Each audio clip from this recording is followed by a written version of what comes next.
Hey YouTube, Snowflarky here today. YCS Rio de Janeiro just happened, and the winner was some crazy Mystic Mine Ojama burn deck.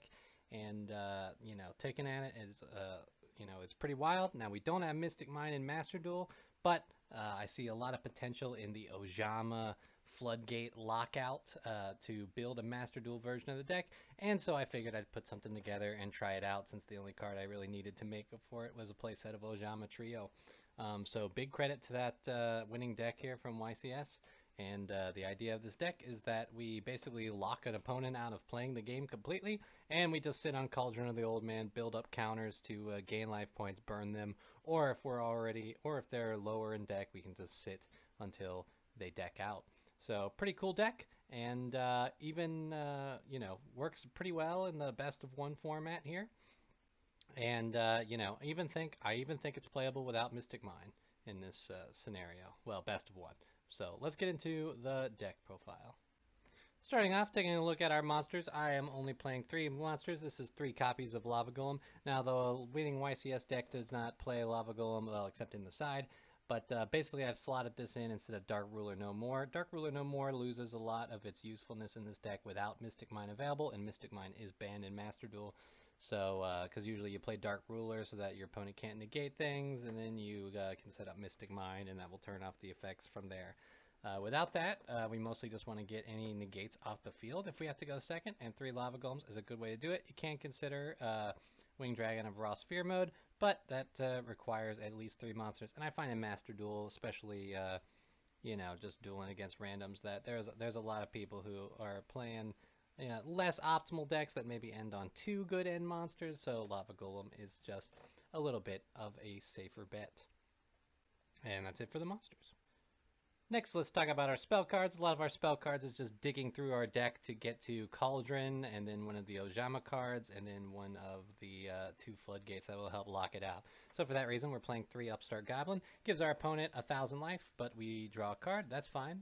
We'll be burning life pretty reliably, that we don't mind too much about the 1,000. 3 card Demise, definitely an advantage that this deck can run over the TCG one, is that we have 3 card Demise allowed here, which is pretty cool. It just draws us cards until we have 3 in our hand, and then for the rest of this turn, your opponent takes no damage, but during the end phase we send everything we tapped to the graveyard. Not a big deal, because we, are having a lot of back row, so we're just going to be setting a lot of cards. Next, we're playing 3 Into the Void. If you have 3 or more cards in your hand, draw a card, and if you do, during the end phase, discard your entire hand. The discard, works with Demise too, so we might as well dig a couple cards further. Next, we're playing Pot of Duality. Excavate the top 3 cards of our deck, add 1 to the hand, and shuffle the rest back in. We can't special summon during the turn that's activate. The only time we're going to be doing that is if we have Lava Golem, so not too much to worry about. Next, we're playing 1 Day of Peace. Each player draws 1 card, and neither player takes damage until the end of the opponent's turn. So pretty cool card. Digs through the deck, gives us a turn to live. 3 Pot of Extravagance. We banish 3 to 6 face-down monsters from the extra deck to draw 1 card for every 3 banished. So we just banish 6 and draw 2. Now we can't activate any other draw effects, but that's fine. We can still use Duality, which is cool. Cauldron of the Old Man, one of our win cons. This card is pretty nuts. I saw it get attention on Progression Playoffs, and it was cool now to just see it in a winning YCS deck profile. So when this card's activated, you place a counter on it, and then once per turn during your standby phase, you place a counter on this card. And then once per turn, you can activate 1 of these effects. Gain 500 life points for each counter on this card, or inflict 300 damage to your opponent for each counter on this card. So this way, once we have the lock, we can just slowly burn our opponent out of the game continuously every turn. Additionally, this 500 life points gain is pretty nice for farming that secret quest where you want to get gain life points. I think it maxes out at 100,000. If you do, it gets you like 400 gems. So cool way to do that if you have not done that quest yet. But sweet card that really enables this to reliably work once you have set up the lockout. And that's it for our spell card. Taking a look at our traps, we are playing 3 copies of Ojama Trio. Ojama Trio, classic kind of burn card. Special summon 3 Ojama tokens, which are Beast Light level 2 monsters to your opponent's field in defense. They cannot be tributed for a tribute summon, and each time one is destroyed, its controller takes 300 damage.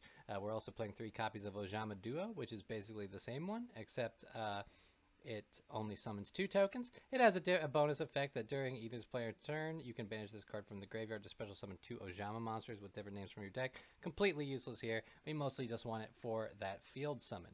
Because once we get these on the field, we want to flip either Rivalry of the Warlords or Goes in Match, or both if we have them. Rivalry of the Warlords states that each player can only control one type of monster. So you lock them into Beast, and of course Goes in Match does the same for Attribute. Rivalry is definitely better to have than Goes in Match, but both of these is pretty great, because that means the only way they could get rid of these is if they had some kind of way to, synchro or link them into a Beast XZs. Or wipe their own field. So a couple ways, but a lot of times they will just be stuck with these Ojamas and not going to be able to play any monsters, and that's exactly what we need to basically just stall our opponent indefinitely till we win the game.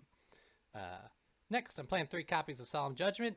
If someone's going to out your Floodgate, if someone's going to out your Cauldron, you play Solemn Judgment, and because you pay half your life points to negate the summon or activation of a spell or trap card. And Dark Bribe for the same reason. When your opponent activates a spell or trap card, your opponent draws 1 card. Also negate the spell/trap activation if you do destroy it. So Dark Bribe, historically bad because it gives your opponent a card, but in this, your opponent has so few outs that you definitely just want a card that can freely negate something. No big deal. And so we have that. Interesting thing to note about this card and interaction that I had is Floanderies are pretty frequent on the ladder right now, and I played against a couple Floanderies. I found some would play Extravagance, which is cool, but because they can't draw for the rest of the turn, you actually turns off your Dark Bribes for a turn. So something to keep in mind.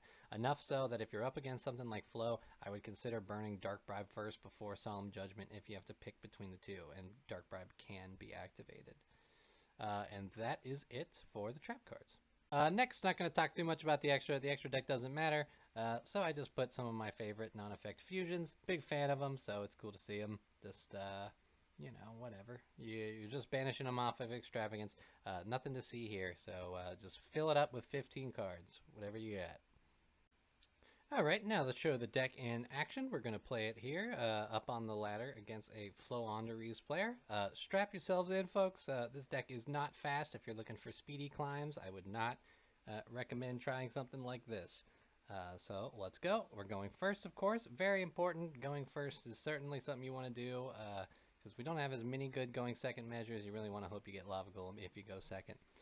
But we're going first. We have the key cards. You always want to see one of the Ojama cards, one of the Floodgates, and then hopefully a protection card. Sometimes it's not needed, but it's good to have protection cards, especially because people on Master Duel got lots of back row hate. So we're just going to set our 2 Ojamas and Rivalry, and we're going to pass turn to our opponent. Now on their draw phase, we are going to flip Ojama Duo and Ojama Trio, and then chain Rivalry of the Warlords. This is going to flood their entire field with 5 Ojama tokens.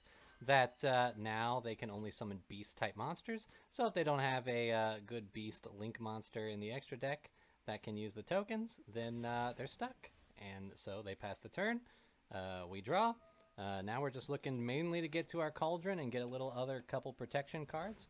We draw 2 cards that are neither of that, so we're going to pass. We don't want to clog our back row 2 up.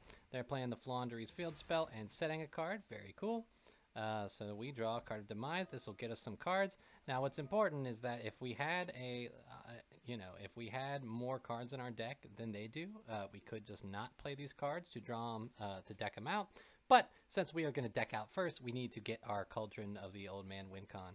So we're going to play Into the Void, draw a card. I'm going to play Card of Demise to draw 2 more cards. Seeing a Solemn Judgment is nice. They play a Crossout Designator here to stop my Duality, which is pretty cool.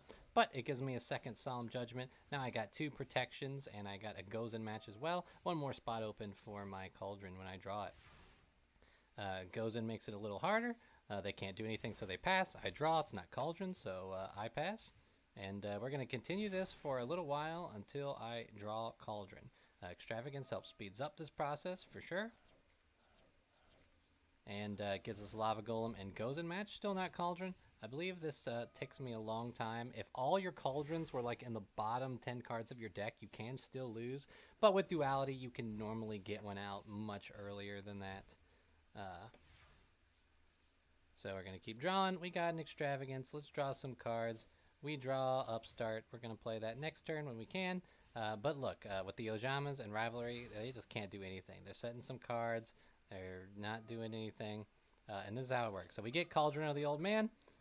We want to just start burning right now so that since we are lower on the cards, we want to gradually burn, especially because if you burn quickly, then your opponent has less time to draw an out. So this card gains a counter every turn, and so we can burn or we can gain 500 life points.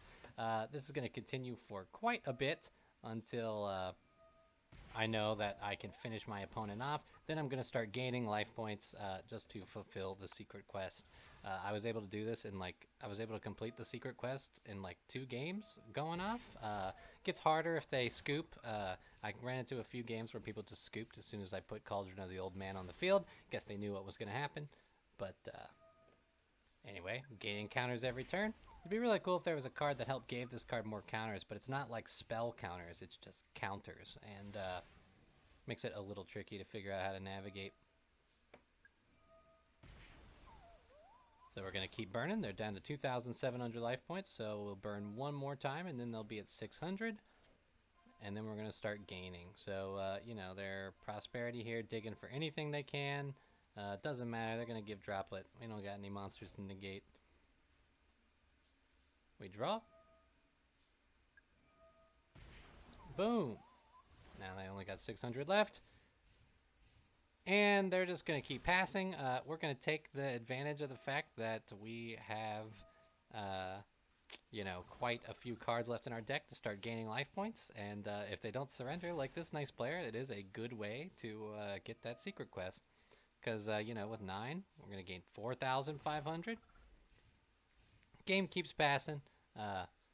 I will say at this point, this is kind of the end game. They're just waiting for me to burn them, which I'm not going to do for a while. A little scummy, but I just wanted to get this quest. One person, I mean, they already waited around. They could scoop at any time. So I appreciate them hanging around. And cheers to you, if you're someone who lets people complete their quests like that. That's awesome.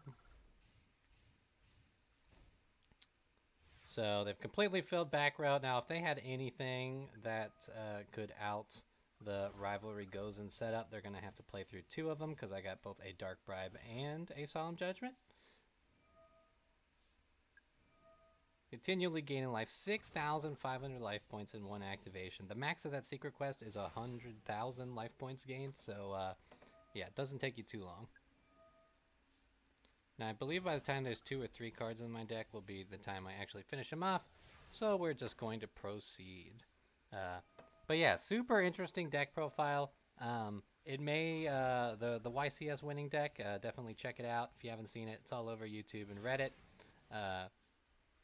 Interesting, it may be what finally gets Mystic Mind banned in the TCG. But it's interesting that in Master Duel here, and without Mystic Mind, you can make it work. It's just a little more dependent on you going first, and you just have less answers to going second.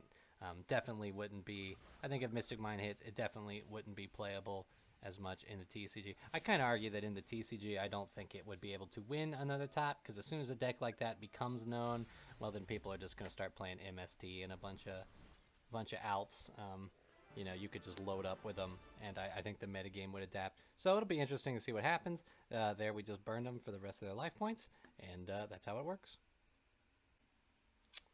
So that is it for this Cauldron of the Old Man deck profile, set up for the Master Duel format. Super fascinating that a deck like this managed to take a YCS with the help of Mystic Mind, which is pretty wild. Now this deck's not for everybody, but if you're someone who likes burn, you like stall, it's out there, and this is something you can do. It gets the quest.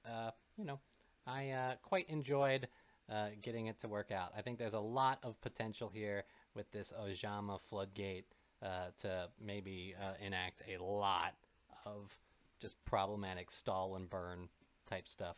So we'll see what happens from here. Let me know what you think. Thanks for tuning in to the video. I'll catch you all in the next one.